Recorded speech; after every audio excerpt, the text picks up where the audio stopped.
incident. In Oregon, in May of 1950, a farmer named Mr. Trent saw a UFO at his farm outside Minville.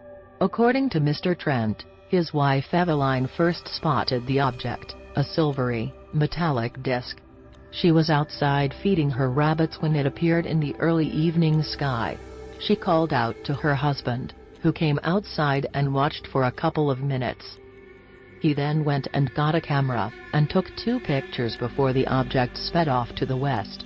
The most striking thing lending credence to the story is the Trent's behavior. They never made any money off the photographs, and actually had to be convinced to let them be published by a local reporter. Apparently, they were afraid of getting into trouble with the government.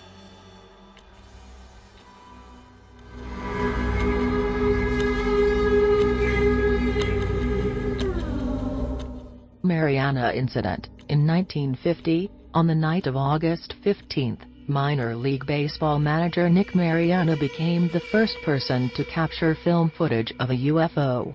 It happened as he was inspecting the diamond before a game in Great Falls, Montana, which has since become a hotbed of UFO sightings, and is close to a U.S. Air Force base.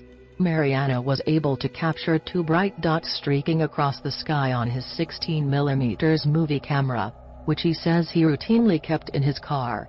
After sending the film to be developed, he began to contact local newspapers, significant, as he had not yet seen the developed film and so would not have known if any fakery looked convincing.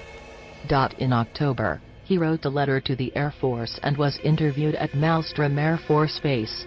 After examining the film, the Air Force concluded possible aircraft and dropped it. While 2 fighters were on record as having landed at Malmstrom, at around the time of the sighting, Mariana insisted that he saw those, too, in a different part of the sky. He also claimed that upon his film's return, several frames that showed the spinning discs more clearly were missing, presumably cut by the Air Force.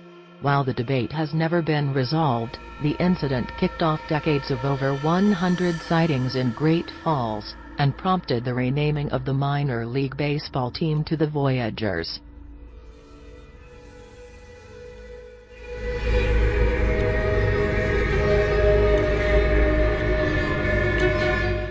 Chicago O'Hare Incident. When several people state flatly that they observed a saucer-shaped aircraft hovering around before bolting into the sky at incredible speeds, it is tempting to assume that they don't know much about aircraft. But when just such an incident occurred in Chicago in 2006, it was pretty difficult to make that case. It took place at O'Hare International Airport, and most of the people who saw it were United Airlines employees. No airline officials, air traffic controllers, or radar records indicated anything out of the ordinary, though a United supervisor did call the tower to ask if any saucers were hovering nearby. The FAA has declined to investigate, which has proved irritating to those who insist that they witnessed the incident. Officials have tossed out the usual balloons, optical illusions, and weather phenomena as possible explanations. As for the witnesses, they counter that none of those could explain the hole that the craft punched in the clouds while making its quick ascent, which lingered for several minutes. All witnesses agreed that the craft was dark gray, didn't have any lights or markings, and maintained its position steadily before blasting off.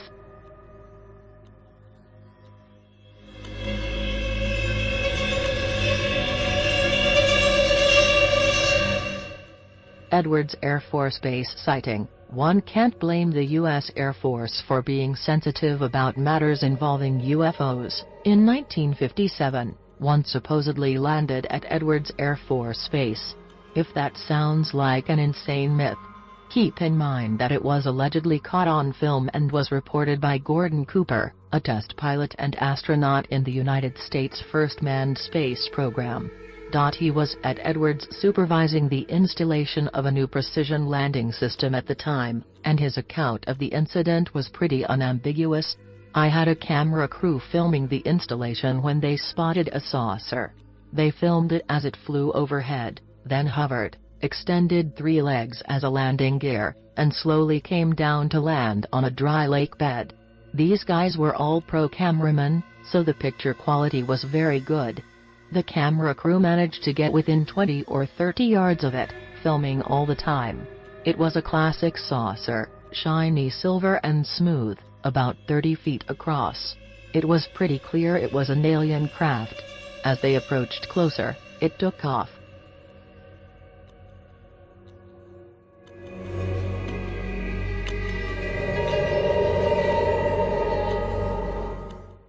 Socro encounter. On April 24, 1964, several witnesses in different parts of Socro, New Mexico, reported different sightings of the same event. Some saw a low-flying object in the sky. Some heard loud sounds reminiscent of the takeoff and landing of a powerful craft. But one man swears he actually saw it land and that it could only have been an alien spacecraft.